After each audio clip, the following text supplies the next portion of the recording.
we don't have shared attention.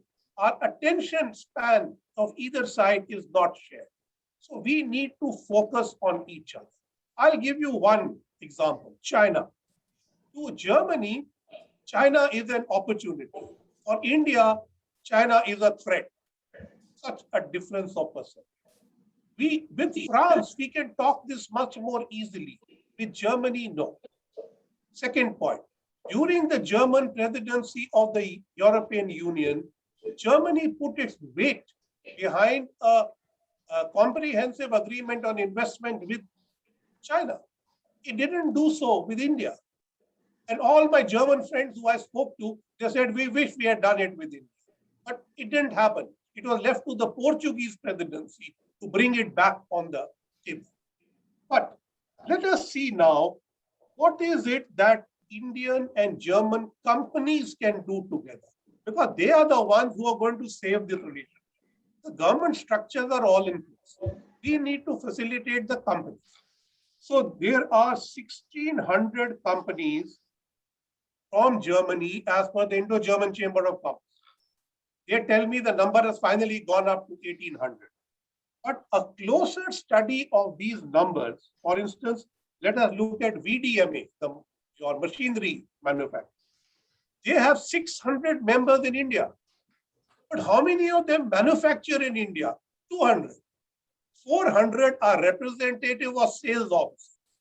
So this is very important that your sales and representative offices convert their efforts of marketing into investment and start joint ventures in India to produce various things for which there is an evident Indian market. That is very important. You cannot be a trading partner alone. You have to lead to FDI. The second part, 2020 was a bad year for FDI and for development. But nevertheless, 2021, according to the IMF, will see India grow at more than 12%. India's own central bank says 10.5%. After the recent setbacks in the last 2 months on COVID, I presume 1 or 2 percentage points can come down, but we are still going to be around double digits. So a country of 1.2 billion growing even at 10% is actually something very big and not something to be scoffed at. Second, India, despite all its problems, remains the major vaccine producer in the world. Currently producing 70 to 80 million vaccines, certainly inadequate for India itself, but it still remains the largest producer, and it will go up to 200 million sometime next year. Germany has a population of 83, 85 million, maybe 90 million. India has vaccinated 200 million people. A very poor show, I must say, considering percentages. But the sheer numbers are indeed something that you need to realize. So the vaccine market in India itself, besides the world, is something which is huge. So this is an area where India and Germany need to do more together. For instance, the Quad, India, Japan, USA, and Australia already have a vaccine supply chain on the cards, where Johnson & Johnson will be, the technology will come from the US, financing from Japan, marketing with Australia, and production in India. Now, this kind of a resilient strategic value chain is something that we need to do with Germany in critical areas, and vaccine is one of them. Number 3, India has taken many measures to kickstart the economy through having a large amount of stimulus, almost $20 billion worth. One of this stimulus is called PLI, a productivity-linked incentive. Now, why I'm mentioning this? Because this helps all manufacturing companies in India if they increase their production beyond a certain threshold over a particular number of years. Now, this PLI incentive ranges from 4 to 6%. And Currently, we are looking at pharmaceuticals, medical devices, mobile phones, and electronics. But there are opportunities in battery cells, in telecom, in textiles, in white goods, in solar products, which are among the 10 additional sectors which will be covered under PLI. So this is an incentive to manufacture. Why am I emphasizing manufacturing? India needs job creation because we are not a capital surplus country, we are a labor surplus. So we need huge job creation. One of the reasons why Japanese investment in India is so valuable is because while they do digital and infrastructure, but their main investment has come into manufacturing and they create a large number of jobs. This is the kind of thing German companies need to do more. I know that they're doing, but much, much more. And that is where PLI will help. This investment will certainly be aided by a new investment agreement which India and the EU have now agreed to negotiate.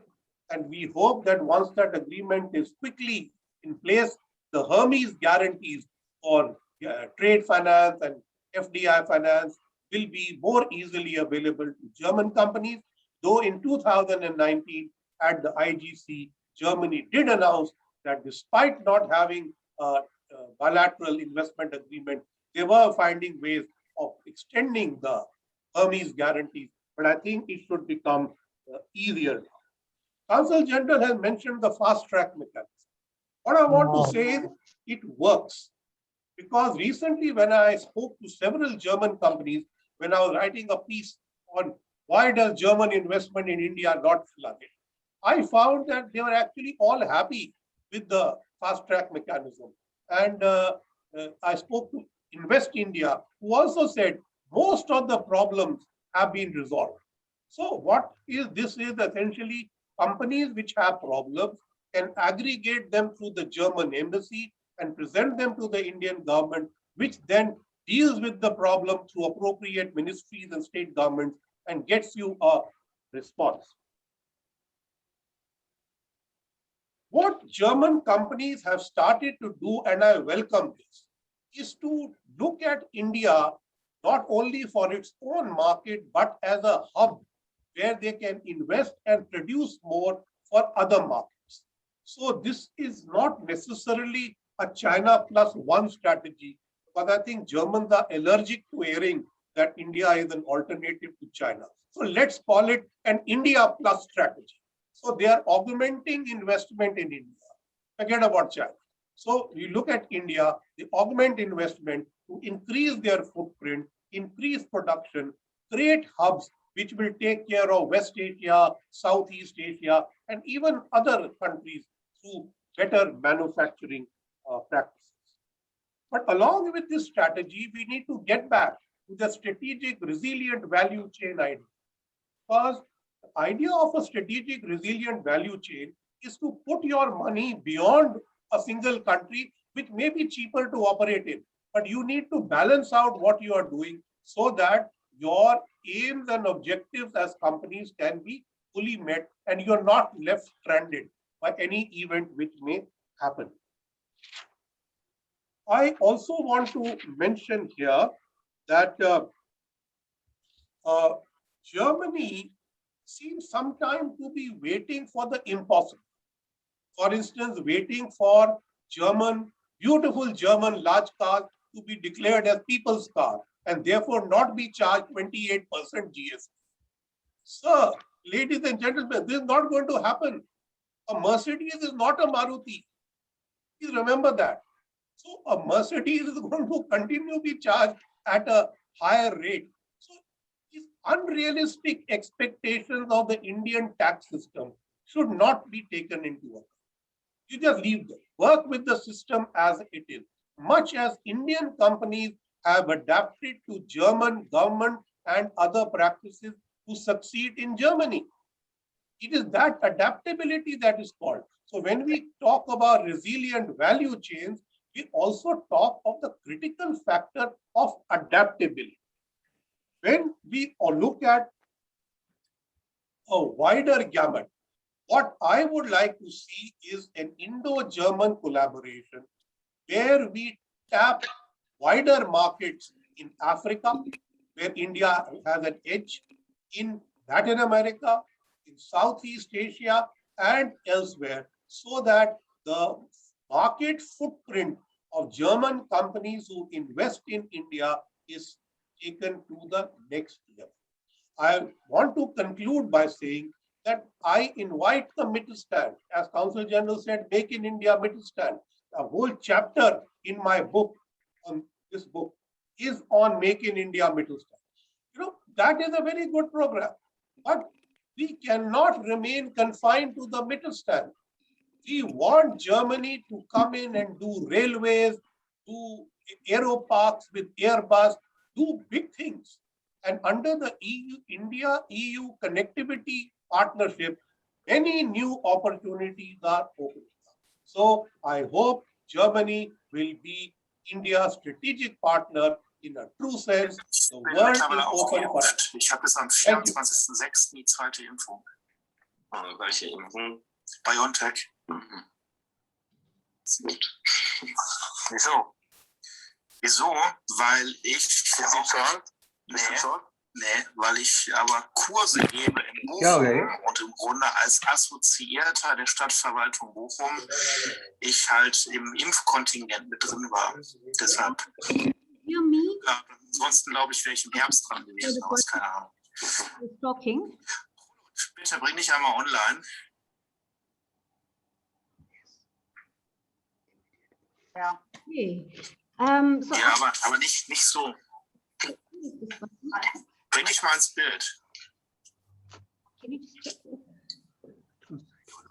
Can you please switch off all of you who are not talking? Bisschen weiter nach unten, bisschen nach oben. Rechts, nach links.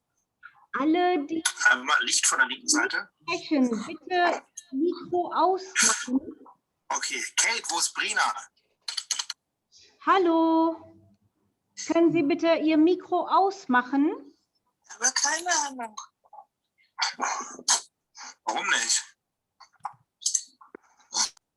Mr. Deepak Pathare, please switch off your microphone. Mr. Deepak Pathare.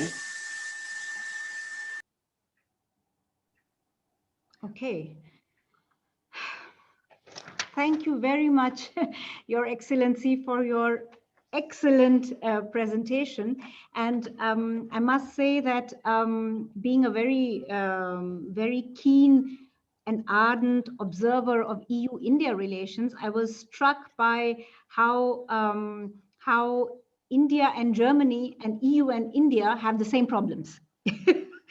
And I really loved the way you compared EU and India and Germany and India and EU and China and Germany and China, and that's something that we must I think keep in mind, and the fact that you also factored in the Brexit, that how Brexit could actually be a positive thing for the Indo-German cooperation. And of course, all the other things that you said about Germany needing to look at India in a different way, I will leave the others to sort of maybe ask the questions, and what Mercedes should do to look like Maruti. So now I would like to open the floor for question and answers for 10 minutes. And so if you just raise your hand, the thing is, I don't have a big enough screen where I can see all of them. So I would just say you jump in and just say what you want to say, and then switch off your mic after that and ask your question.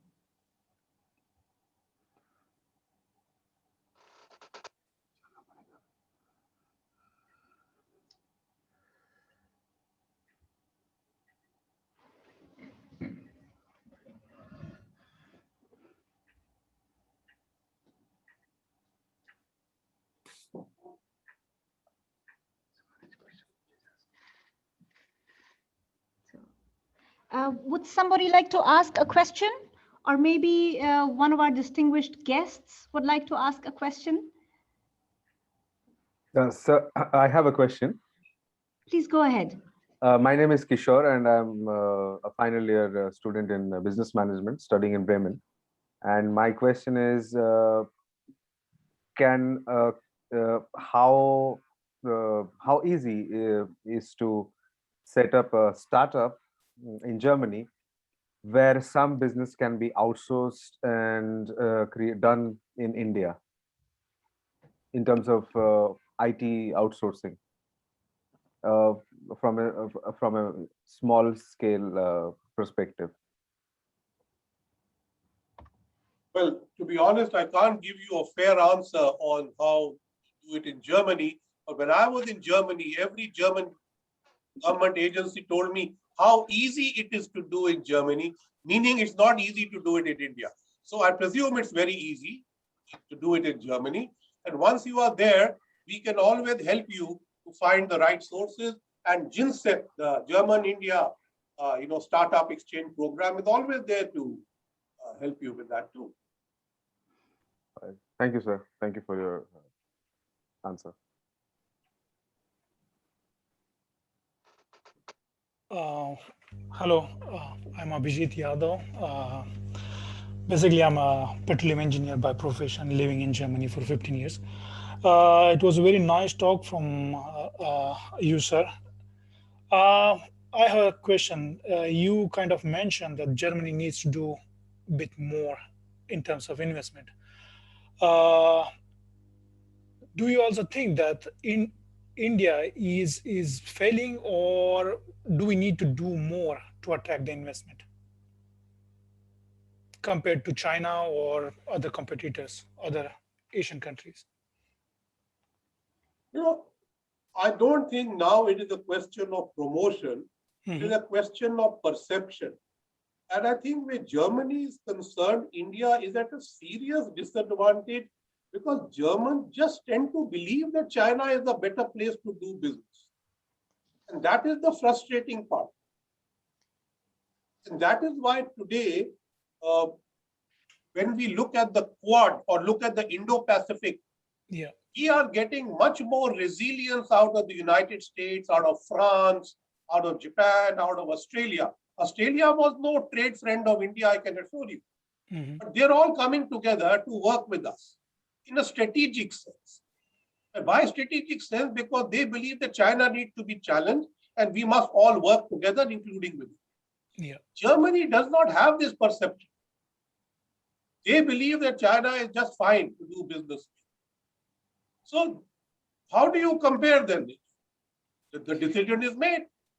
But yes, having said that, I believe there are German companies who are expanding their footprint in India. So if you go to India and you succeed, then I believe the footprint becomes bigger. But the main challenge is how to get you to enter. The large number of Mittelstand companies who I met who had been to India, cribbed and hummed and hawed, but ultimately said, we will do more. But who had never been, they were most reluctant. So the challenge is how to get a larger number of companies. There, I think, is the rub. So it's more to do with the perception, what they have about India. Well, of course, perception is also based on fact. That's true. I'm not saying necessarily that India is a perfect place to do business. But India is a good place to do business. And here I would like to maybe invite the German participants to maybe clarify if they do have a perception which makes them more attracted to China. I can add one example, like one of my friend, as they say, China is leading in manufacturing some of the, like one of the startup in Berlin. I'm here in Berlin since 2016 and in process to start my own business. Like one of our colleague, Mr. Patnaik had asked how we can start up, and one of the student has recommended the Indian company who manufactures the carbon fiber material, and the pricing and everything was below the Chinese market, and the company went with the Indian option. So as Mr. Singh, ambassador, said, like it's in perception, everyone has just accepted it, like the China is the leader for some stuff, but no, the Indian market is also pushing hard to get the market opportunity over here in Germany. If I can add to that, I think one of the things that India doesn't do enough is deal with the landers and the cities more. I know our Consul General do a great job, but Germany is a big country. Each company wants to be treated special and treated specifically. So you have to go to them. So if you look at the DAX on the Frankfurt Stock Exchange, almost all the major companies of the DAX have invested in India. But if you look at the MDAX, the Mittelstand DAX, about half the companies. So there's a big gap of half companies there who have not gone to India yet. That is where our attention. And those Mittelstand are not in Berlin or in the main cities. They are really way out. So we need to do more with the city bank, the state banks, work with the landers per person. So, for instance, I think Baden-Württemberg and Bavaria already have relationships with India. But the Indian side tends to view them culturally. The Germans view them economically. But this misperception is there. Now I think Thuringia is looking at India. I was speaking to them 2 weeks ago. I heard they are looking at India. I know that North Rhine-Westphalia has a relationship with West Bengal and are looking for more. So this is happening. But I think that is one area where the thrust needs to go. Gurjit, may I add to what you said? Please, Anup. You see, in fact, you rightly mentioned when I was in Bavaria, Bavaria, in fact, had a bilateral MOU with Karnataka, in fact. And we organized there not only Bavaria, Karnataka or German, India investment event, we organized a global investment event there where all the German companies were present and all the global majors were present. But thankfully, Bavaria and Baden-Württemberg have the advantage of very major companies being located there. So they do not suffer, much of this handicap due to perception and operations.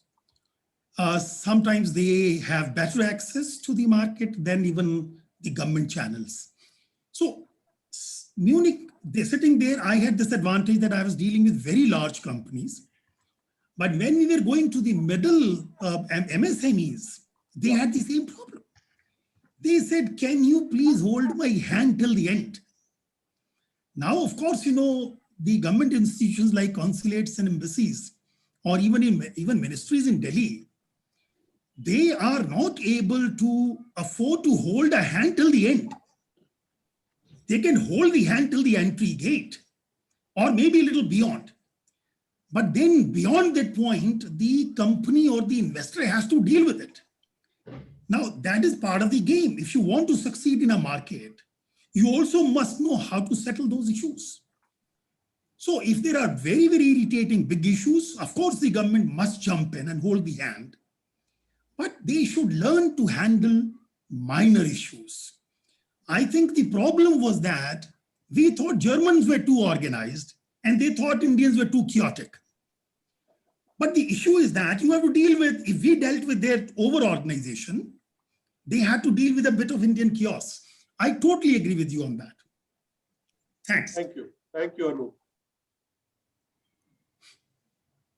Thank you very much for your very interesting comments. Maybe His Excellency Mützelburg would like to add something to the German perception, or maybe he can do that when he is making his own contribution. So I see him nod, so that's what he's going to do.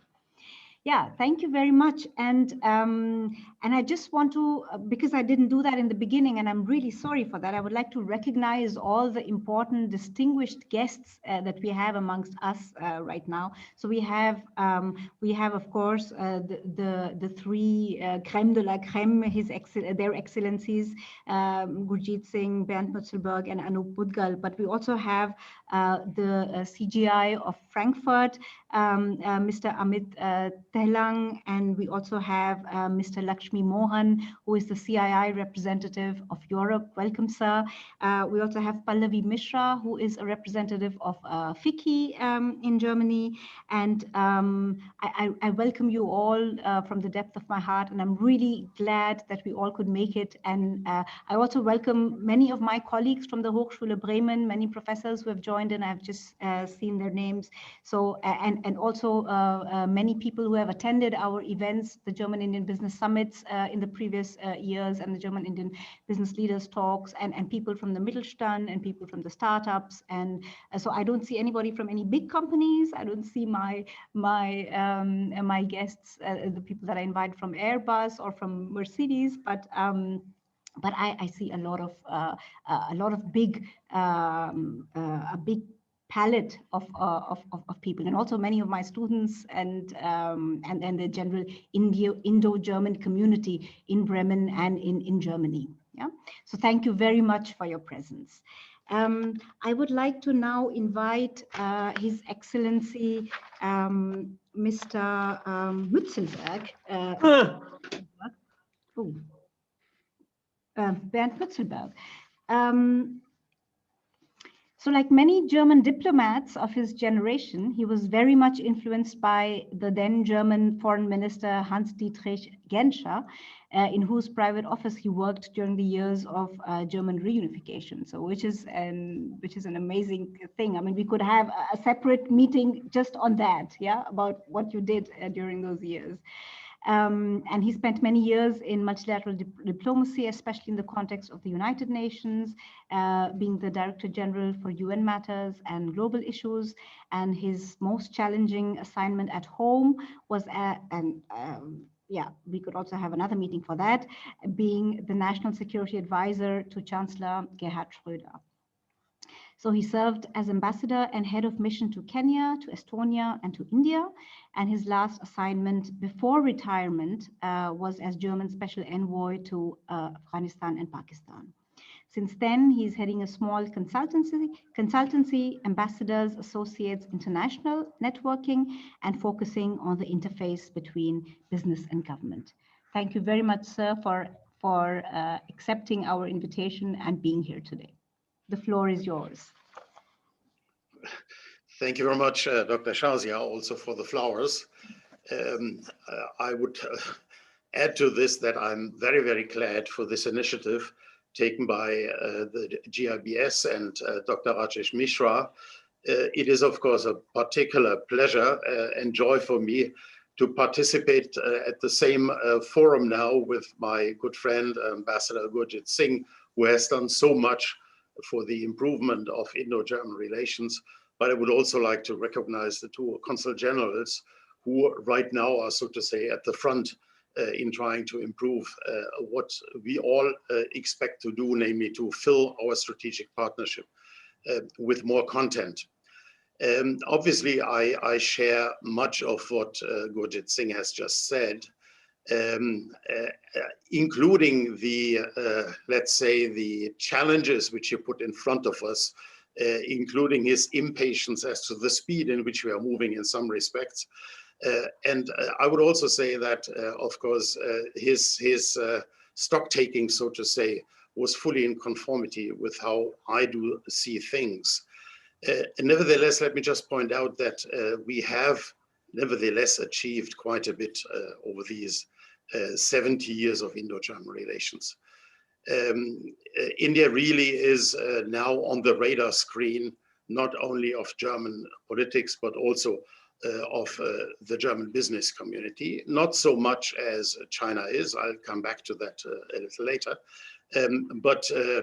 But we have not only discovered India, but India is very much present in our minds, also in that systemic rivalry which is developing between China and, let's say, the rest of the world, especially in the Indo-Pacific. Let me also make one remark concerning the German companies. Yes, I agree, they are perhaps a little slow in moving to India.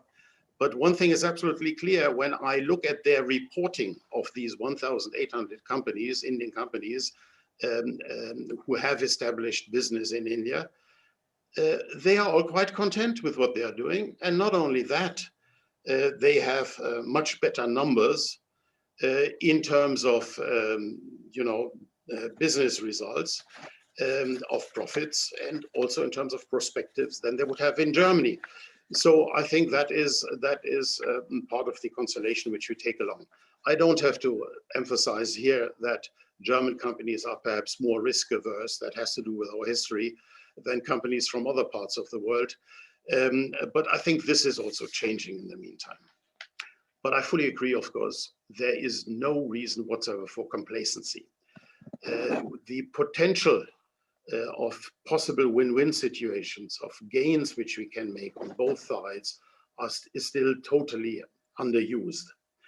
And that does not only, I think, apply to trade. Just look at the trade figures. The exports of India to the European Union are in the range of 33 billions annually, and the range of EU exports to India are in the range of 32 billions. But that means basically that India ranks as 11th amongst EU trading partners, below and after Switzerland with 8.5 million people and Norway with 5.3 million people. Obviously, this cannot create much enthusiasm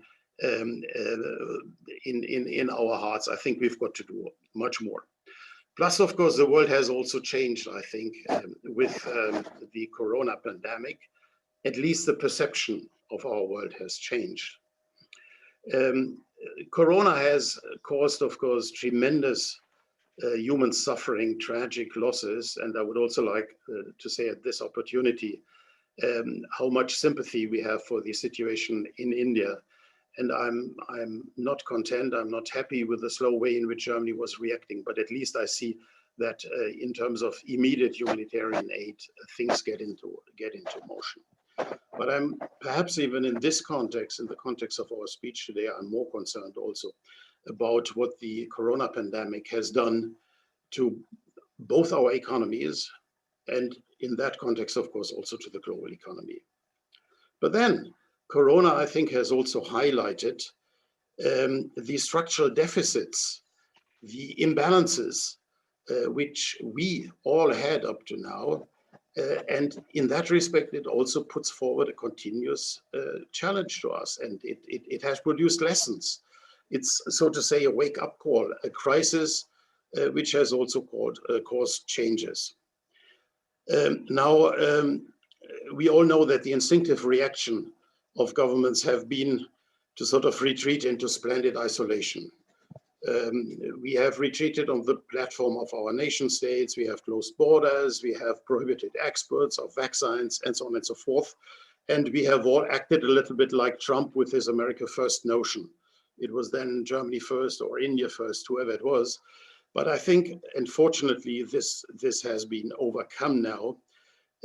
Because we are in the process of understanding, at least, not only that the virus does not know any borders, but that the virus is a global challenge which can only be coped with if we pool our resources and if we combat it together. As long as one country in the world is unsafe, given global connectivity, given global traffic, we will all remain unsafe.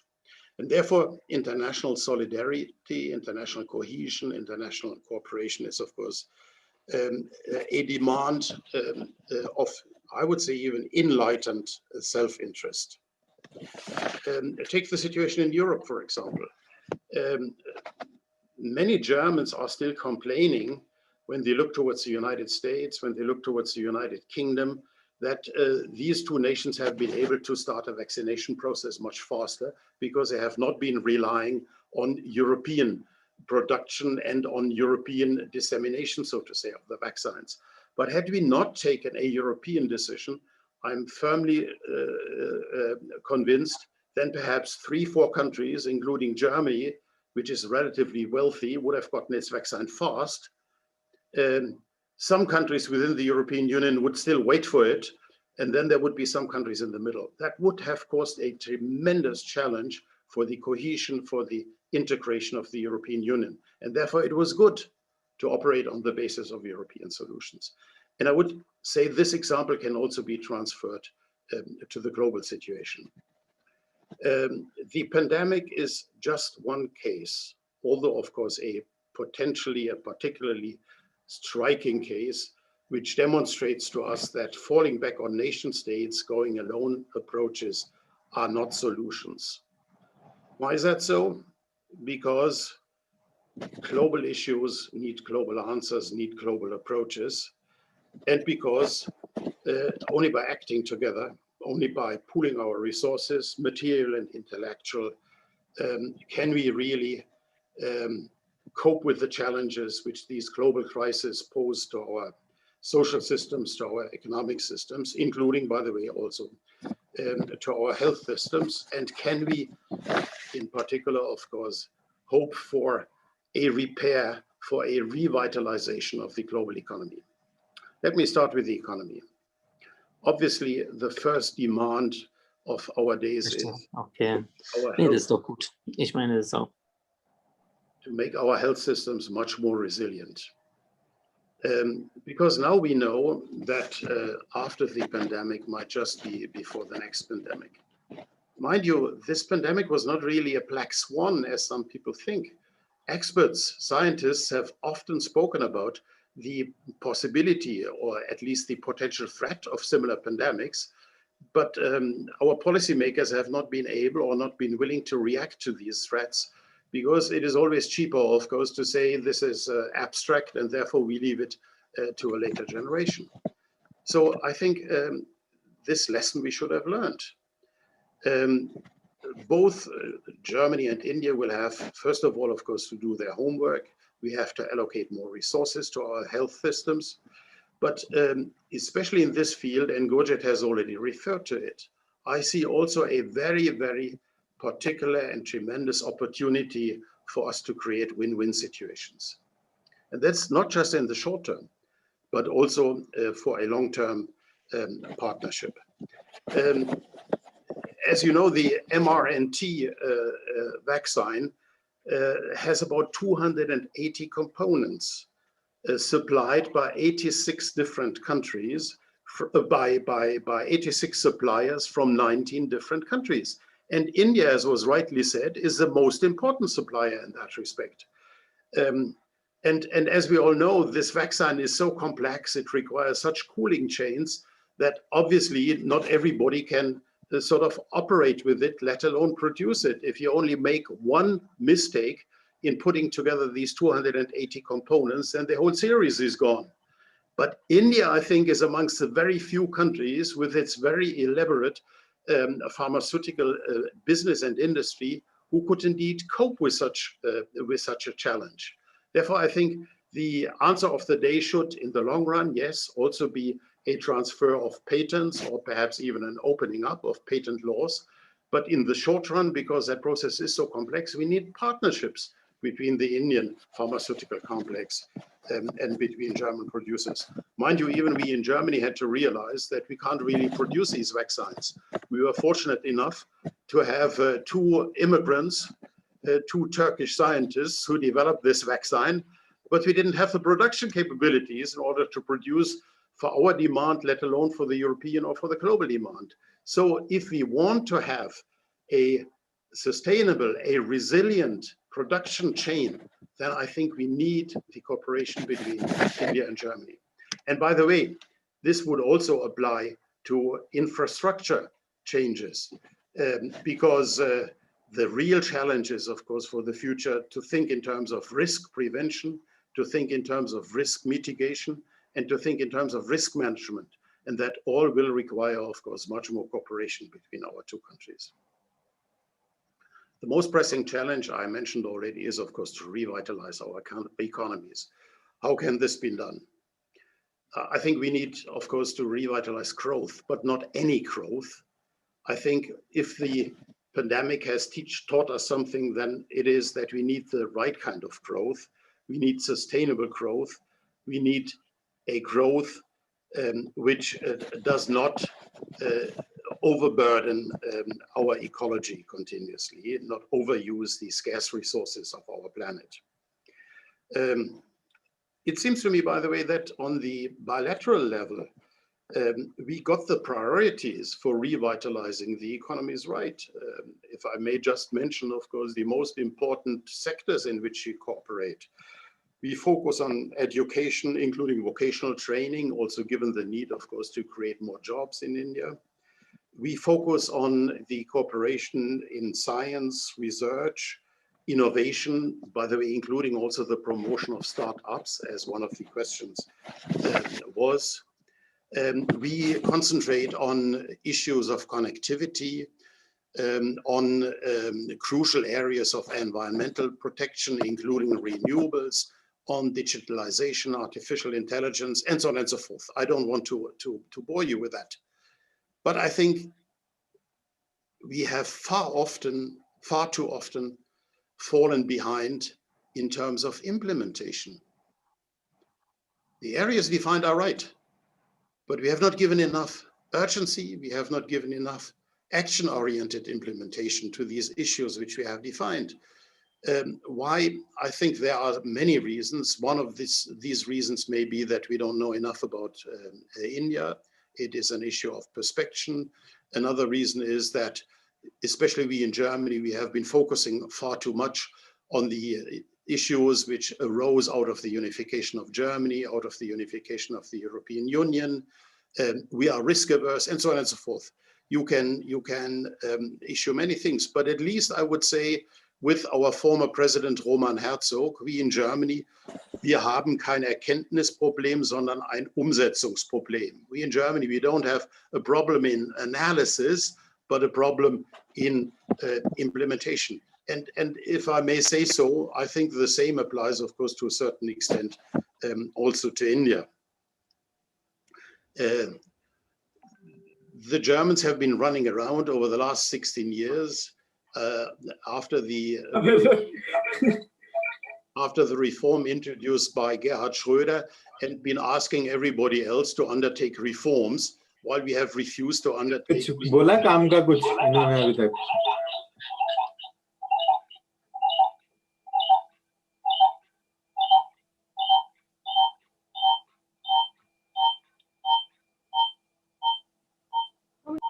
While India has, of course, undertaken reforms, the GST reform, the agricultural reform, but undoubtedly, of course, there is more to do. Then another issue, of course, on which we have been speaking for a long time is overregulation. In that respect, India has, I think, made progress. It has moved from rank 140 to rank 63 in the Ease of Doing Business Index. But obviously, there are still far too many remnants from the license ratch, which still, of course, persist. But then, of course, just ask Elon Musk, while he is trying to establish his company in Brandenburg, how many issues of overregulation he is facing in Germany. And of course, he is not happy at all with us in that respect. Then, of course, there is protectionism. This also is not an issue which is alone where some industries are not yet ready to cope with the headwinds of international competition. But you also have these protectionist tendencies in Germany. Look just at the common agricultural policy, for example, as one issue. In other words, you know, we should not complain about each other, but we should cooperate in resolving these issues together. And in that context, I must say, I'm extremely happy that during the last EU-Indian summit, we have made some headway. I regret as much as Gurjit that this has not been possible under German presidency. But at least I think we have been able to move, and we have been able to move also with the support of the German Chancellor in restarting negotiations on the FTA, negotiations which got stalled already at the time when I was ambassador to India. We have also agreed, of course, on the fact that we need to have an EU-India investment agreement. Both of these agreements, I think, are are important. I don't expect that especially the FTA negotiations will be easy sailing, because obviously there are still a number of obstacles which will have to be resolved. Gurjit mentioned some of them. But what I think is new and what has changed, and that is also due to the pandemic, is that the sense of urgency has changed. I see for the first time really since I'm an adult, I see that the usual German yearning for the maintenance of the status quo is being is giving way, you know, to a yearning for change. And of course, it will be quite interesting to see how this will affect the upcoming elections in Germany in September. The investment agreement, I think, is also extremely important, not only because the bilateral investment agreements have run out, but also I think because in view of the new opportunities in search for more secure, for shorter, for more sustainable supply lines, I think that will be a confidence building enterprise. And also because I perceive the need for more legal security, for example, in the pending cases of retroactive tax laws and other things. I agree with Gurjit, you must cope with the way in which the society functions, in which you want to operate, but still, of course, there are issues which have to be resolved, and I'm sure that this will also be resolved. The third agreement, also not totally unimportant, is of course the one on the rules of origin that will also help in confidence building. So I think we are up for a new start. But how about the political environment? Very frankly, I don't think that we can just leave that aside, because especially in Germany, there are people who worry that our strategic partnership, which was hitherto based on common values, will be or may be affected by Hindutva, by the tendencies to replace the notion of a secular and liberal India, the India which cherishes unity and diversity, by Hindu identity politics. And of course, it would be insincere not to mention the negative trends in the human freedom and freedom of press indices. But then, you know, having studied the Indian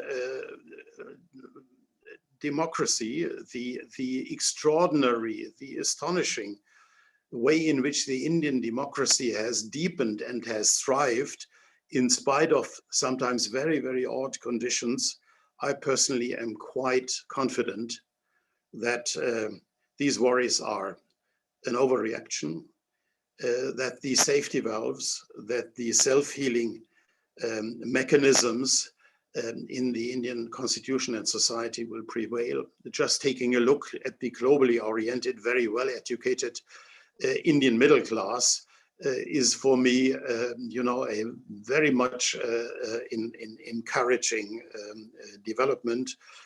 I have also come to admire the argumentative Indian, which is of course also an Indian who does not just accept things as they are, but who wants to argue about it and who wants to see progress and who will be demanding also on politicians.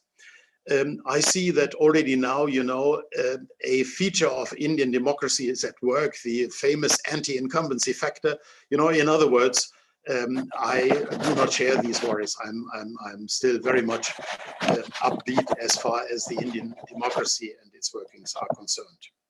And the strong commitment, of course, of India to a rule-based international system, which we share, to the rule of law in general, our partnership in the Alliance for Multilateralism, which also means, of course, that we do not only want to strengthen, but in order to strengthen them, we want to reform international multilateral institutions like the United Nations, the WTO, the World Bank, the World Health Organization, and so on and so forth. I think they signify that India and Germany and India and the European Union are really indispensable partners in shaping the global world of the 21st century. we in Germany, that's true, we have long looked with a certain obsession at China. And we have tended to overlook that we have so much more in common with India, and certainly in terms of values. But there, I think we also can perceive a change right now. I mean, the behavior of these so-called wolf warrior diplomats of China have certainly demonstrated to everybody who can see that China, yes, is still an important business partner, but China is also, of course, a systemic rival. And the challenge is really to also contain China and its aggressive behavior. And who else could do that than, you know, India, the European Union, the United States, and others taking together. This has also been one of the main reasons for the elaboration of policy guidelines on the Indo-Pacific region to which Gurjit just referred. I think the German government has acknowledged also in that concept the central role which India plays for us as a strategic partner. I fully agree there is much to be done on the strategic field, and you know, we have maybe overlearned our historic lessons, but Germany also in that respect is starting to grow up. Well, yes, I think in summing up, I would agree with my friend Gurjit Singh that he said recently in looking at the Indo-EU summit, everything is in place, and we've just got to make good use of it. If we succeed in filling our agreements, our projects, our aspirations with substance, if we succeed in pooling our strengths and our resources, then I really believe that the sky is the limit. Thank you very much.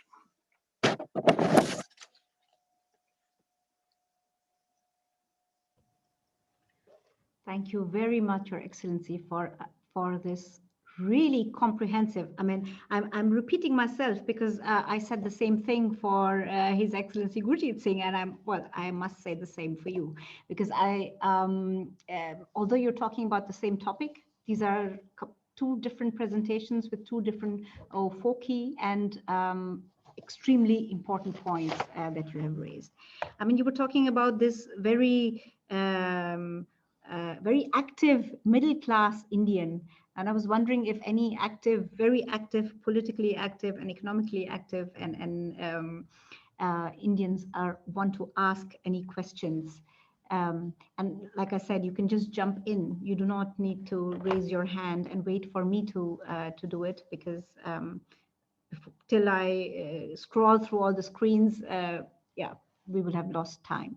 So just jump in and ask your question and then mute your mic again.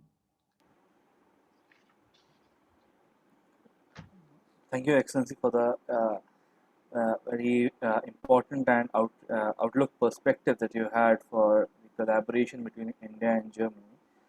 So you rightly mentioned that during this pandemic times, we need to have a very good base in Germany as well for the future, right? But so in my perspective, what I, as a student, so I'm currently in Stuttgart studying for my first year.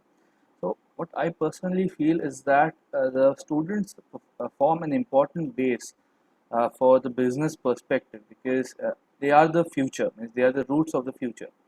So what, in your perspective, what do you think is the next step what's the plan for getting the students who are stuck not only in India but in other countries due to this pandemic, getting them into Germany so that they can integrate with the culture, they can understand that how the German culture and how the German industries actually work to integrate the culture and take up the business or improve the relationship the countries have. So what's your take on that?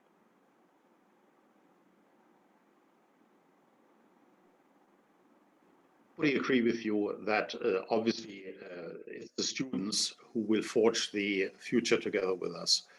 Let me say in that respect that Ambassador Gurjit Singh and myself have also been patrons, so to say, of an Indo-German Young Leaders Forum. We have indeed tried to do exactly what you have mentioned. We have tried to bring the young leaders of India and Germany closer together, to establish networks with them and for them, and to create a person-to-person relationship, which will carry beyond the day. And I think indeed that the challenge is, especially for us in Germany, to promote this much more than we have done hitherto. You have seen that in the meantime, we are quite proud that on German, especially technical universities, we have basically the contingent of Indian students is the second largest in the world. There are still more Chinese here. This may also have to do with the fact that young Indians prefer looking towards English-speaking countries, and therefore they prefer going to the United States and to the United Kingdom and to other places. And language is, of course, an issue. And I think our Max Müller-Bavans are still not well equipped enough in order to really cope with a full-fledged demand. But it's work in progress. It's happening. Plus, what I think is also very, very important is that Germany is finally, after many, many years, opening up to giving students who have graduated here in Germany the opportunity to also work. And we have, in that respect, totally continuously lowered the thresholds for them to take up work. I'm not saying, that I'm happy with the situation as it is, but it's work in progress and it's happening, and we've got to continue along this path. But I fully agree with you.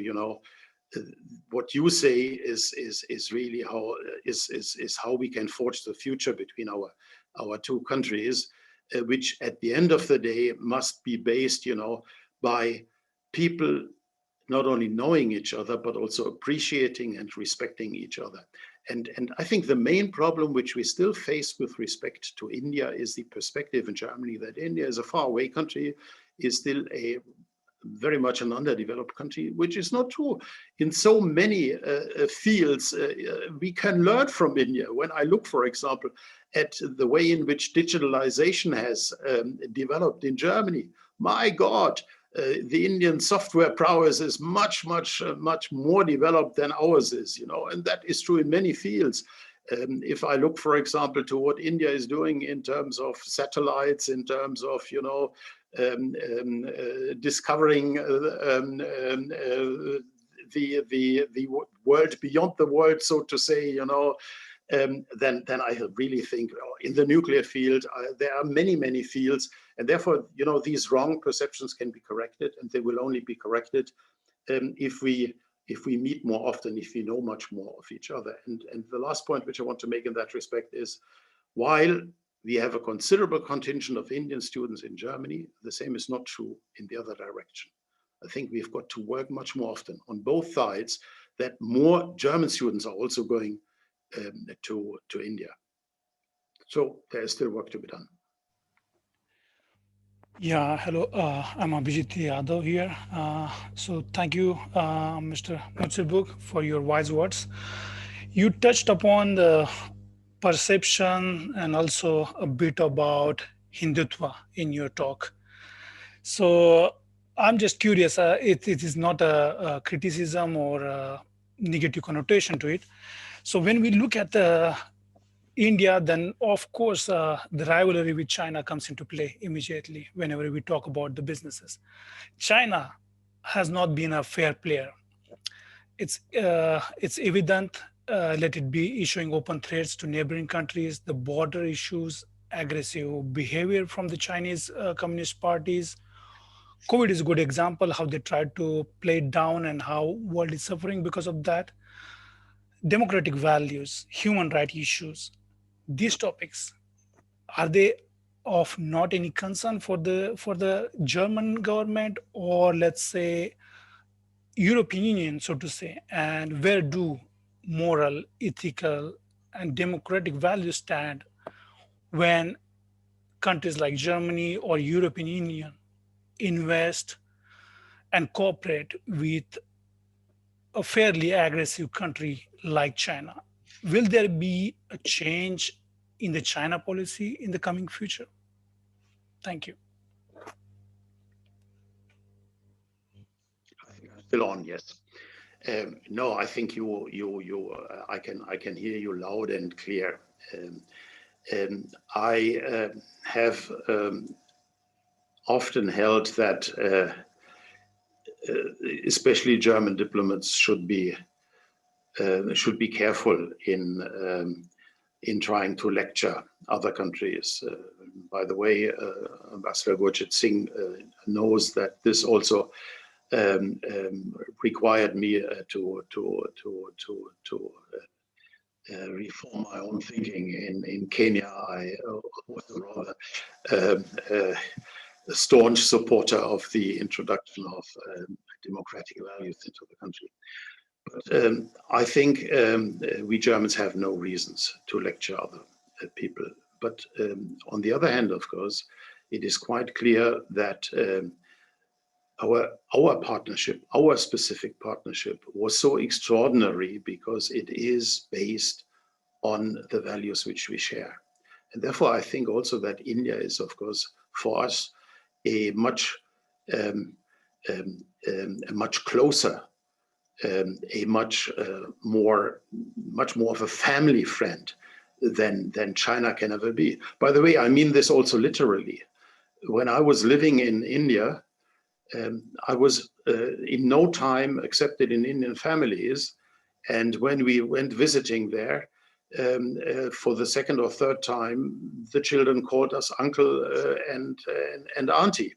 This would have never happened to us in China, for example, and not only because of the language barrier. Now, we are much closer to each other, and therefore perhaps we expect a little bit more from each other. Nevertheless, you know, I really don't think that we should lecture each other. And one thing is absolutely clear.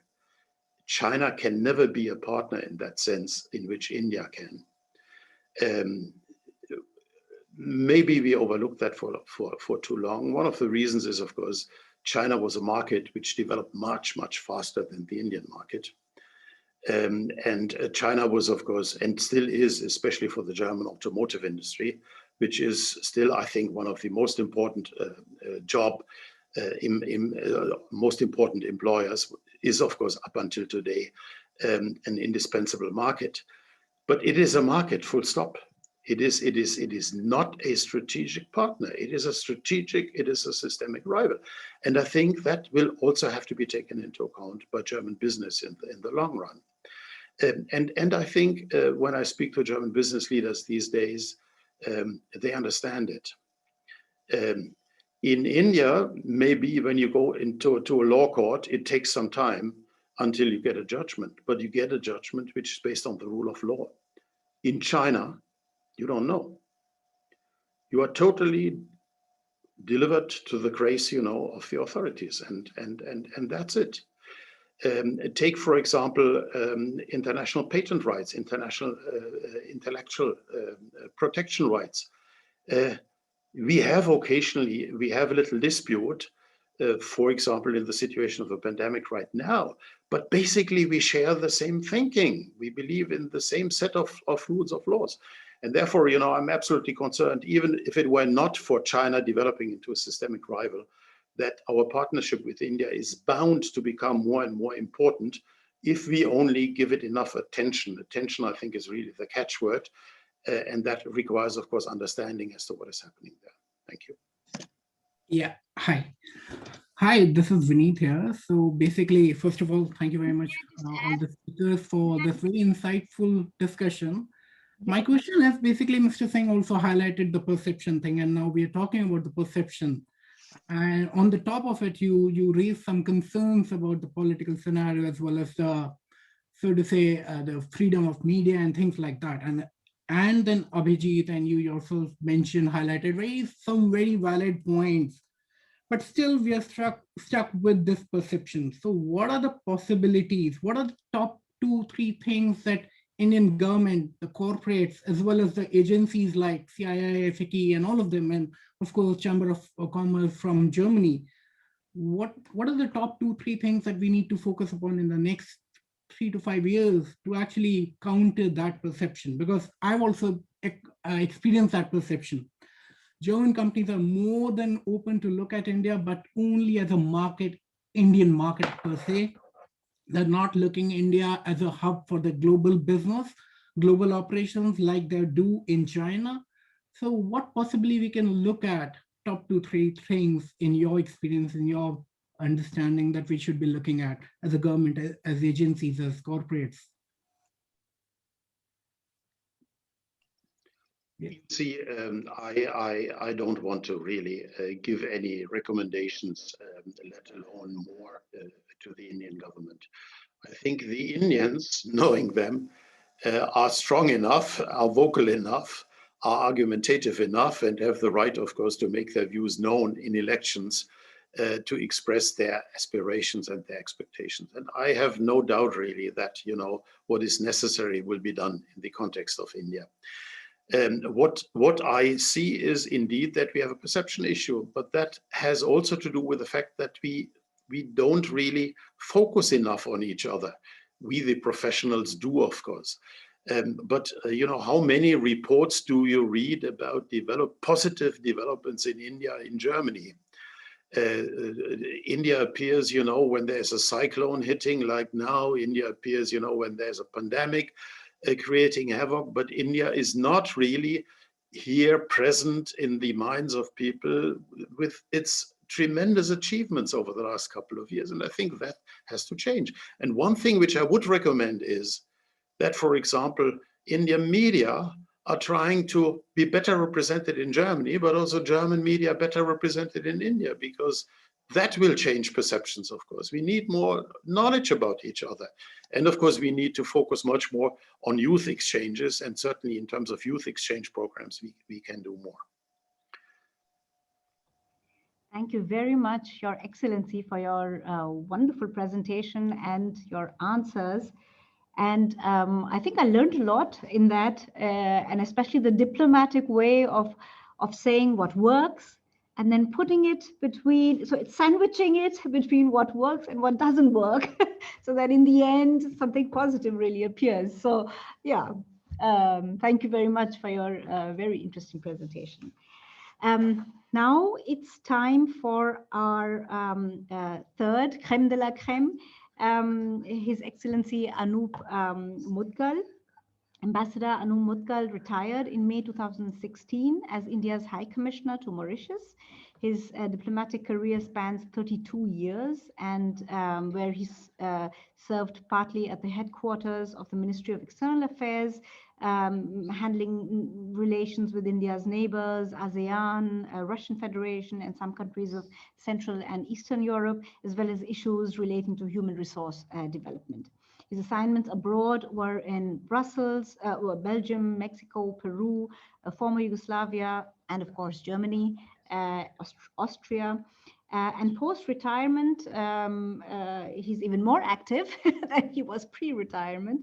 And so he has been engaged in several voluntary assignments, the important ones being he's a member at FICCI Task Force on Blue Economy.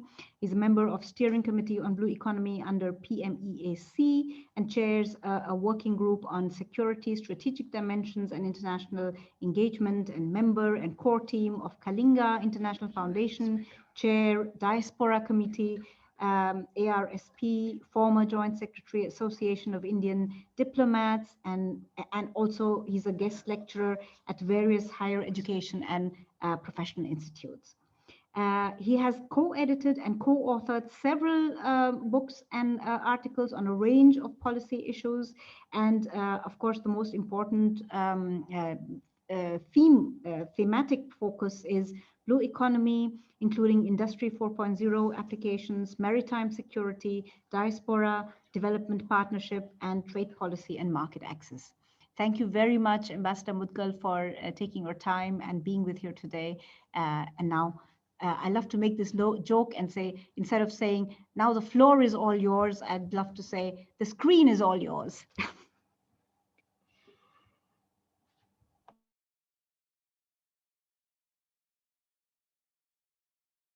We can't hear you, Ambassador. I was saying it was really a great pleasure listening to two very distinguished former ambassadors. In fact, when I spoke to Rajesh, we were discussing what I could talk about. having served in various European capitals, having dealt with European Union and member states at different point of time, of course, there was a temptation that I should also talk about India-EU relations or India-Germany relations. But then when I saw your names, Excellency, Ambassador Gurjit Singh and Ambassador Mützelburg, I thought, I don't think I would be able to add much value to those themes, which means India-EU relationship or India-Indo-German relationship. You have really extensively covered those issues. Many of those I wanted to cover under my theme. So I thought, let me talk something different, but would still apply to the larger theme of today's discussion. I, as Saya mentioned, in fact, I chair a center called Diaspora Research and Resource Center, which has been working for almost 3.5 years now. It is part of a larger organization, think tank called ARSP, and they have been working on diaspora issues for almost 40 years now. It is much before the government of India started really seriously discussing the diaspora issues. You see, at the DRRC, at the ARSP, we work on the theme called Vasudhaiva Kutumbakam. I'm sure you have heard this on many occasions. It basically means the world is a family. Now, this is a very, I would say, cross-cutting idea in India, you know, where we, given our history, given our pluralism, given our, you know, diversity, we are able to look at very diverse people as part of us. And as a result, a very old saying that Vasudhaiva Kutumbakam means the world is a family and needs to work like a family. Now, when you talk of a family, family works on certain critical inputs, and one of them is what is called trust. Do we trust the members in the family? Because if you do not trust the members in the family is not able to work like a family. After listening to 2 presentations before I came to the screen, Sajia, in fact, I saw why it is important to bring about that trust. In fact, both the ambassadors and those who ask questions, their main thrust of those doubts was, we have all the good intentions, but somehow on the ground, it's not working. And why it's not working is a question of perception. Is it a question of understanding? Is it a question of knowledge? Is it a question of trust? Now, you see, when you look at the governments, we know that there is a need for trust. And we have a lot of institutions, we have a lot of mechanisms for enhancing this trust through, we use normally the government to government channels, we use government to people channel, we promote people to people channel, we use all kinds of institutions for adding to the trust that these family members might have. But you see, Ambassador, in fact, even when you look at the family, you ask a family member, they would gladly join in a lot of things. They will join you in celebration, they will join you in grief, they will join you on maybe an expedition which is not entirely safe. But tell a family member that invest in a venture which you are running. The family member will think 10 times before he or she agrees to invest in a venture with you, which means when it comes to investing in a venture run by a member of family, now if you come, for example, not within the country, but outside the country, in another country, another unknown land, these decisions are not easy. These decisions are not easy. Investors, before investing, they would ask difficult questions because investment involves long-term commitment. Long-term commitment, not only with money, know-how, and technology, but also in terms of what kind of environment you're going to face. So the investor making an investment decision compared to a trading decision is much more difficult, because trading decision is transactional. Investment decision is like a marriage. Now, do you take marriage decision easily? No, it takes a lot of time, lot of effort, lot of trust. And the same thing happens in investment. I think at the root cause of what we have been facing, in fact, Excellency, I was very much sitting in Brussels when we were trying to sow the seeds of FTA. And that was in the year, I think, 2000 or 1999, before the first summit, when we were preparing for the first India-EU summit. We were trying to kind of build grounds for opening a discussion on FTA. You know, I'm really shocked that we have taken so long and still we have not done. In fact, I was telling Ambassador Gurjit Singh, you know, look at the larger picture. Look at the larger picture between India and European Union. Nobody can doubt the wisdom of this relationship in the medium to long run. But nobody is able to cross that bridge and translate that vision into action on the ground. What is lacking? Is it trust? Is it confidence, knowledge, and information which is lacking? Excellency, we are precisely working on that. We are looking at using the Indian diaspora for adding to that trust. India, there's a long history of Indian diaspora. Maybe some other day we'll talk about that.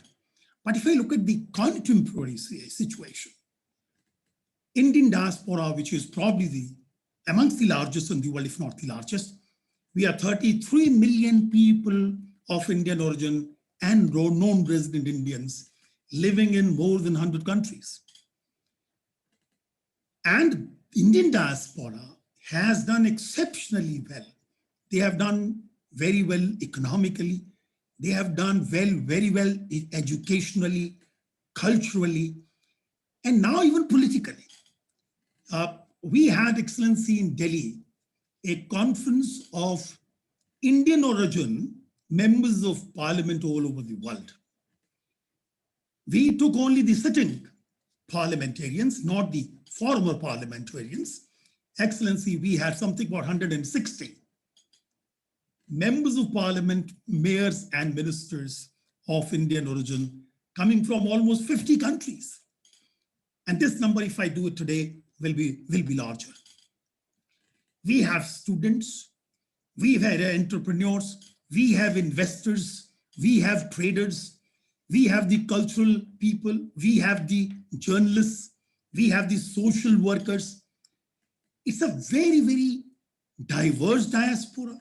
It's a very successful diaspora, and they have access. They have access to societies on both sides. This diaspora, Excellency, as you mentioned, that we share values. This diaspora has carried with them those values because of which the members of Indian diaspora are automatically seen as a member of family by the countries of their adoption. You rightly said, we start calling strangers as aunts and aunties, right? Uncles and aunties. And that is not really only a casual expression. Believe me, when we look at somebody, we suddenly relate to that somebody. Why? Because in our own history, have related to so many people who were not like us. They didn't look like us, they didn't behave like us. Indians are never scared of a different viewpoint. You mentioned those argumentative Indian. Now, why is the Indian argumentative? Because he doesn't mind argumentation. Because the Indian feels a solution, if it all has to come to a problem, to a mistrust, it will come through argument. You may call it argument. They say, no, this is constructive discussion. Are we trying to find a way out? If you both do not agree to find a solution, that solution will never be sustainable. And that is how the Indians, it may take more time. You rightly said, when you go to the court in India, it may take more time for finding a judgment, but the judgment when it comes will be based on rule of law. That is what we are trying to do, Excellency, because we think that somehow down the line, we are not able to tell our story to our partners abroad in the language which they understand, with the cultural nuances which they understand.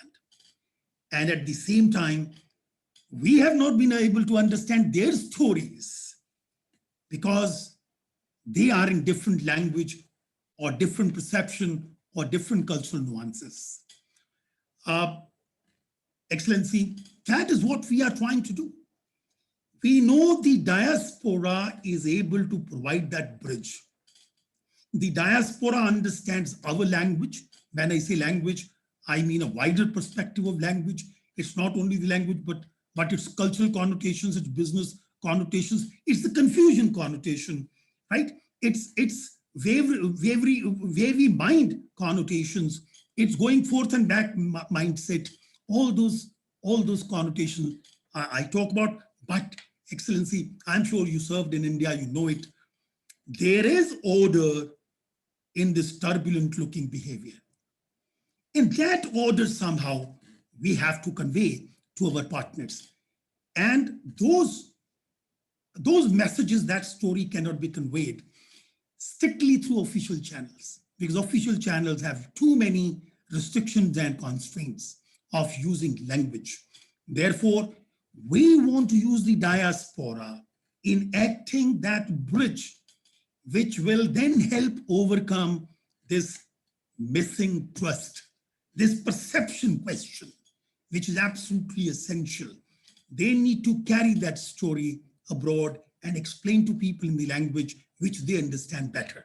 And they have to come to us back in India and tell us the story, why they don't trust you, why this perception gap is there, what needs to be done. Excellency, you, I'm sure, being in Delhi, are aware of the mechanisms that we have for dealing with diaspora. It starts with our flagship program called Pravasi Bharatiya Divas, where we invite as Shazia has been using creme de creme, the top of the diaspora thinkers and thought leaders, and tell them our story and listen to their story, so that we are able to bring about convergence for better understanding. But now we have added a lot of more channels. We have, in fact, been engaging with the diaspora youth, as you rightly mentioned. This story will have to be carried on the soldiers of the youth. We have done our job, and probably we were not able to make a story understood all over the world. Now let's the next generation youth carry this story more effectively and make people understand what India is all about and make India understand what the world is all about. Excellency, in fact, I run several programs with diaspora youth. There is one called Know India program, where we bring a batch every month of about 50 members of diaspora youth from different countries. We take them around, we talk to them, we listen to them, we listen to their perceptions, we try to explain to them, we take lessons from them, and then go back to our authorities and say, please do these changes, because we are sending a wrong signal in terms of perception. But in case they do not understand our story, then we make sure that we do everything possible in making them understand that story. We are dealing with, as I said, youth journalists all over the world. We want to ask them what is lacking in this perception game. We talk to the scientists. In fact, we had recently a conference of Indian origin scientists all over the world and in India. You won't believe we had 25,000 people, all with scientific background and exchanging ideas. Why there was that gap?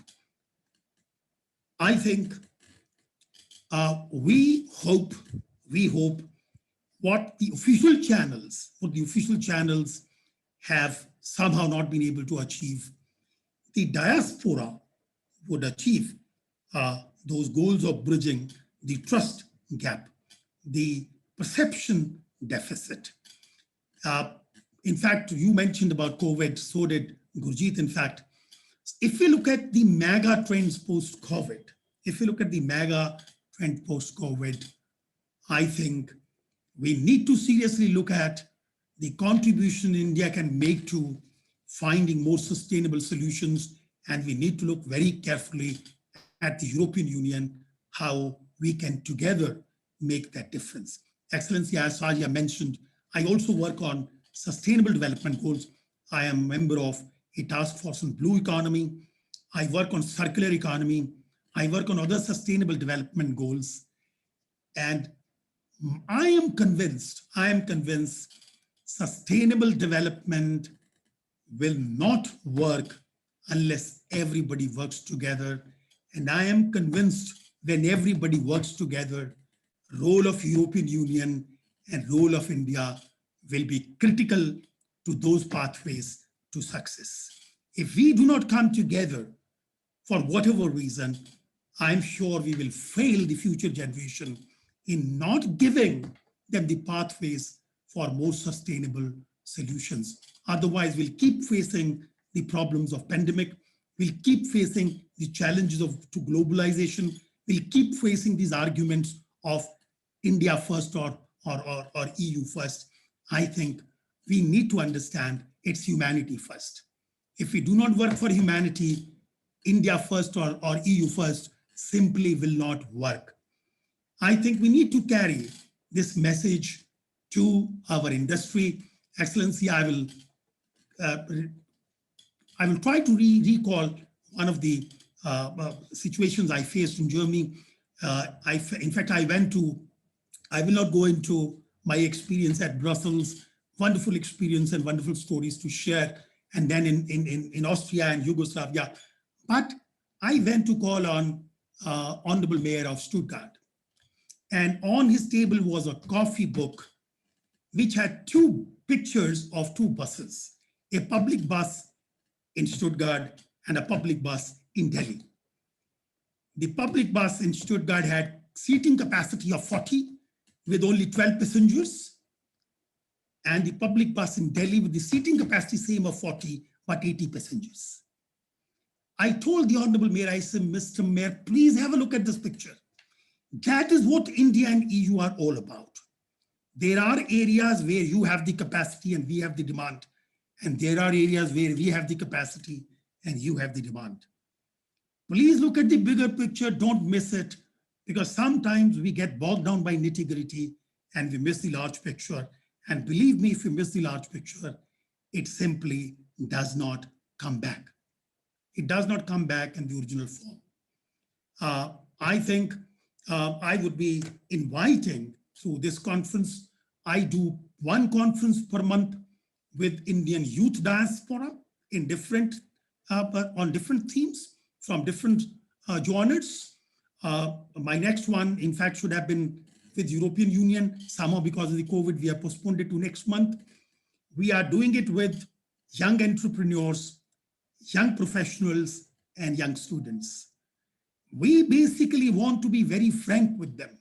Tell us what is missing in carrying this message on both sides. And we will try our best to plug those gaps so that the message is not lost in translation.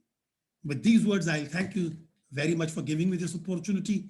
If there are any questions, I'll be very happy to answer. Thank you very much. Thank you very much.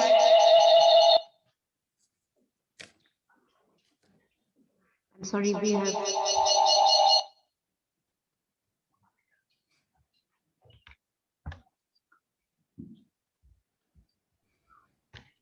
Just you mute. Thank you very much, Ambassador Mudgal. So now we have solved the technical problem for your very interesting presentation. And I felt like you were addressing it to me. I felt absolutely addressed, you know, in these 33 million people. I felt I have to do something, and you sort of motivated me and encouraged me. And yeah, thank you very much. And for sort of giving us the feeling that we have the power, we have the power to be these bridges, to be this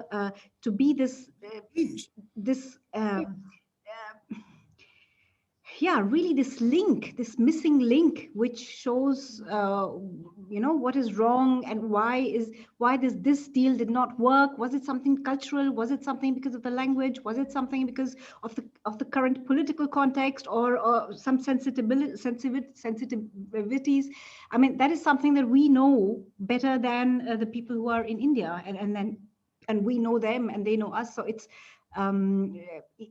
a waste if we don't use this potential. So thank you very much. And I mean, everybody has been talking about this argumentative Indian, and I've been very amused with this with this terminology of an argumentative Indian, because so when I left India, we certainly weren't argumentative. So we were very, very obedient.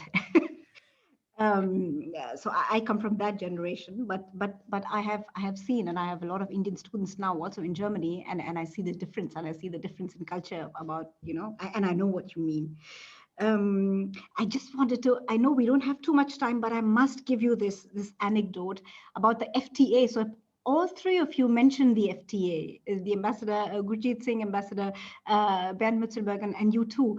And I must tell you, so I wrote my PhD dissertation on EU-India relations. And in 2007, my supervisor, Christophe Jaffrelot, and I was telling him, EU-India FTA is so close to being signed, and if I just finish my PhD and then my PhD will be outdated, if I don't mention it. And so should I wait for it? And he said, Shazia, don't wait for it, just finish it. Yeah. And I'm glad I heard him and I listened to him, because in 2021, the FTA has still not been signed, and I was hoping that Angela Merkel would do something in this European presidency, but even then it didn't happen. So, well, we will see. We will see. So that was my brief anecdote. Now the floor is open for questions. Very short questions with very short answers. Yeah, we're running out of time. We have exactly 12 minutes. So please go ahead, jump in, ask your question, and then mute your mic when you're done. Yeah, hi, my name is Neha. I'm actually a winter semester 2020 student. I'm a student in Hochschule Neu-Ulm in Bavaria State. My question is pretty straightforward.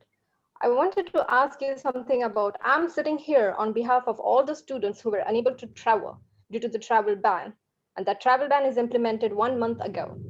Okay, so now you guys are in a Zoom call. You guys, all of you can understand how disgusting it feels when we have an online classes and everybody's having issues to understand each other. Sometimes the network is not working. You guys are sitting here and you can have the live example. You got it by yourself by attending this session. So my question lies with this: how we will have a sustainable growth? And even though the focus is on the education, if students are stuck here, and I'm here from like last 2 semesters, I'm actually a student of winter semester 2020. So if students are stuck here in India, I understand there is a global pandemic and everything, but on behalf of all the students, I have a question: how this problem will be solved and with a solution, because we want to know, is there any plan or something is there, because we are just in the middle of nowhere from last 2 semesters. You see, I can understand your pain, and this pain is common to all of us.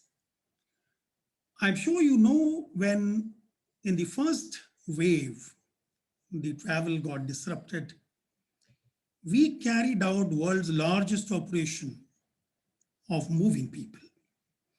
We moved something about 4.5 million people from different places, different countries, to their destinations, including non-Indians, right?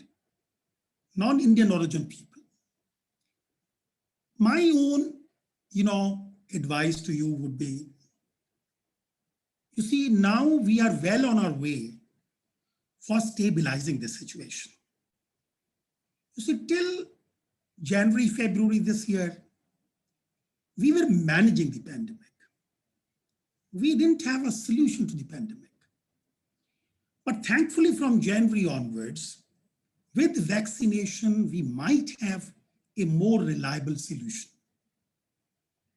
India, in fact, has already opened vaccination from age 18 onwards. Many of my near and dear people have already taken their vaccine. Once you see vaccination, I am also already hearing from European Union, they would have what is called the vaccine passport. Once you have the vaccine, probably you will have easier possibilities of travel. You know, we had this unprecedented crisis, right? Nobody could predict it. Nobody could find this instant solution to this, right? But thankfully, we are looking at a light at the end of the tunnel. And probably very soon, you all will be able, I'm looking forward to traveling. You know, I'm stuck at home for almost a year and a half now. I'm feeling sick. But then, while feeling sick is all right, I do not want to fall sick. So feeling sick is a better option than falling sick, isn't it? So please, yeah, but when you talk about that, bit more patience. but Go I for still your will argue with vaccination. you. Go for your No, vaccination. but I still argue with you. Here's the point. The point here is, even if you say that India is providing the vaccination in the entire country, to be very honest with you, there are multiple states. I am from Maharashtra in India. My state do not have vaccinations, and none of the vaccines are actually being approved by EU Let me answer on either. the ground reality. In fact, I have a daughter who lives in Maharashtra in Bombay. She got the vaccination day before yesterday. So please try, get your vaccine slot, be vaccinated, carry your piece of paper in hand, and nobody will stop you. Okay? Be Yeah, happy. sure. Don't lose hope. If we get one. Not all the states in India are not getting the vaccination. That is the truth about India. Come to Delhi, I'll get you a vaccine. Very much. For your showing us an argumentative Indian again. Yes, I am. I'm very happy to see argumentative Indians because that's my hope for future. Yes, exactly. I mean, so there was a time when I was young when argumentative was a pejorative, you know, and now it's really positive. And I'm also telling my children to be argumentative, you know, and not to be obedient. Okay, any more questions? You want to say something? Comment on this? Me? No, I'm talking of dear ambassador. I saw his hand probably. I thought he wants to say something. No. Yeah, any other question? Yeah.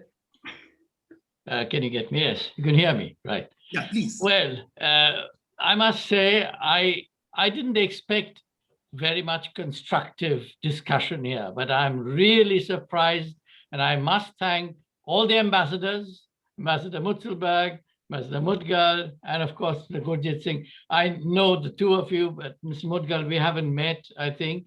But yes, it was remarkable the way you've sort of presented your themes, and I think it's gone down very well. It'll be a very good input to the young generation, basically in Germany, as well as I suppose people from India also listening, and the interaction with the youth, which is very important, and the diaspora, which I think is without doubt the strongest connection that you can have. And before I forget, Shazia, you mentioned this book. I suppose you can see it. This is what Shazia sampled. And it was 2007, and I wrote an article in that book. It was called, I had forgotten, The European Union and the Indian Subcontinent, a Marriage of Convenience. So that is the theme which I think it would work on both sides, Germany, India, India, Germany, the European Union as well. So I don't want to go into any detail on any particular topic. It was very encouraging what we heard. And I suppose we should keep in touch, generally speaking, and having been in Germany for more than 40 years, and in the information technology field. When I started, it was in India very much, non-existent. But things that oh, by the way, SAP, you said, that's of course not in the hardware side, on the software side, Yes. set up in India as a global, so to tender for the rest of the world, the development. It started small, but now it is one of the major centers of SAP worldwide. So, and of course, software-wise, India has done very well.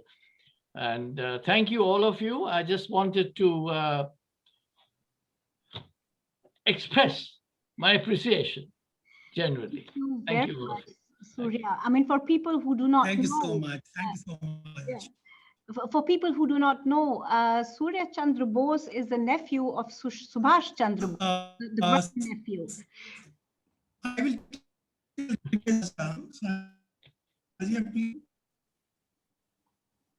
So, can you hear me? Is Rajesh?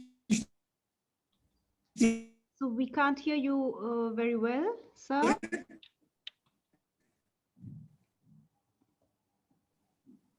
And in your conversation.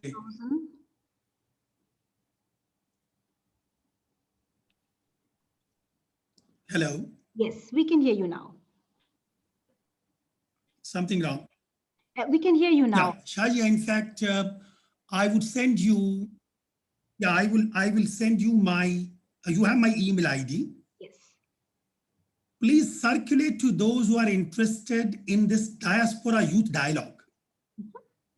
I promise them they will have all the freedom of expressing their views, their ideas, and I promise them we'll take their ideas to the highest possible level in India. Thank you very much, Ambassador. Yes. And I was trying to make that point that for people who do not know, Surya Chandra Bose is the grandnephew of Subhash Chandra Bose. Right? I know. And I had just the privilege of meeting him in Hamburg, and I lost touch, and I see him again. So I'm getting in touch with you very soon, Surya. Okay, thank you very much, all of you, for sticking on till so long. And now it's time for Mr. Sanjay Tambe to give us a very short vote of thanks. Thank you, Shazia ji. It's my pleasure and honor to meet the distinguished people here. Let me start by announcing the next German-Indian Business Summit, which is going to happen hopefully offline. And if it doesn't happen offline, that we don't see each other physically, then it'll again be happening online. Thanks to Consulate General of India in Hamburg and support of Parminder ji and Seema Singh. Today's event also could take place in a big way. And of course, the distinguished guests, Anup Mudgal ji and I would say Gurjit Singh ji. I've seen all of you personally here in Germany. Nice to see you back again. Hello to India, namaste to India. And Mr. Bernd Mützelburg, it was really like Mr. Bose said, that one would expect from such a discussion, without knowing what's going to be discussed, because it said leaders talk, and it can be business, it can be something like a discussion which between India, China, etc., etc.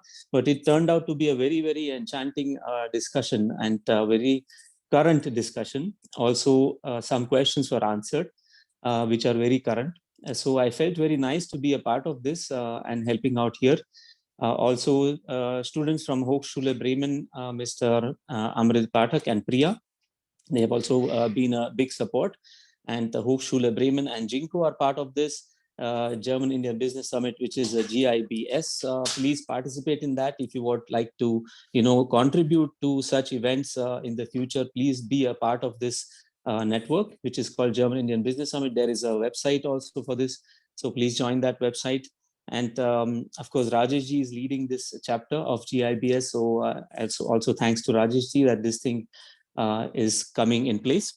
Not to forget Dr. Amit Telan from Frankfurt, Consul General of India in Frankfurt, with a big support and I would say last minute support which was very, very valuable for this event to happen, particularly in getting all these participants and getting a very substantial input here.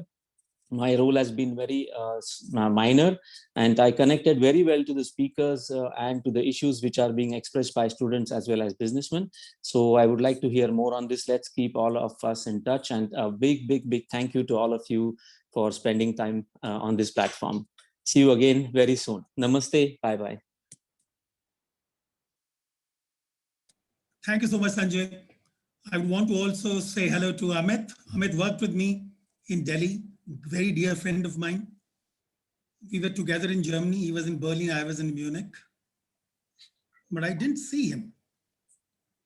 He's here. You can see him. I'm very happy to see you again, Mr. Bose. Please stay well and safe. Okay, thanks a lot. Let's be in touch. Yeah. Sir, Mr. Mudgal sir, can I say something? Yeah, please do so. Sir, everybody stated that the problem is of perspective. So we should focus on the fact that how did this perspective is built? This perspective is built because in Germany, whenever the word India is taken, the image shown is of calamity, poverty, or pandemic. We need to stop this negative propaganda and show the real picture. Show that the biggest solar park is in India. Show that the image of India distributing vaccines to different countries. We need to change this perspective. This is the solution I think that this is the only solution we have. Please carry the right picture in your hands all the time. Sir, we have the pictures, but we need something to show. We need a please be channel. Part of that. Please be part of the Youth Diaspora platform. And as I said, we will listen to you very carefully. And I can assure you, your message will reach the highest possible levels in Government of India. Thank you, sir. So, I wish to thank you all and take your leave. I'm very privileged to be a so part much. of this. Thank you so much. Thank you, Dr. Shazia. Thank you, Consul General, for inviting us. Thank you very much. Thank you, Ambassador Mützelburg, Ambassador. Very excellent. Bye all. Thank you. Bye. Thank you. Thank you. Namaskar. Thank you, all of you. Thank you. Thank you, Shazia. Thank you so much. Bye-bye. All the best. Bye-bye. Bye-bye. Bye. Bye-bye. Thank you. Yeah.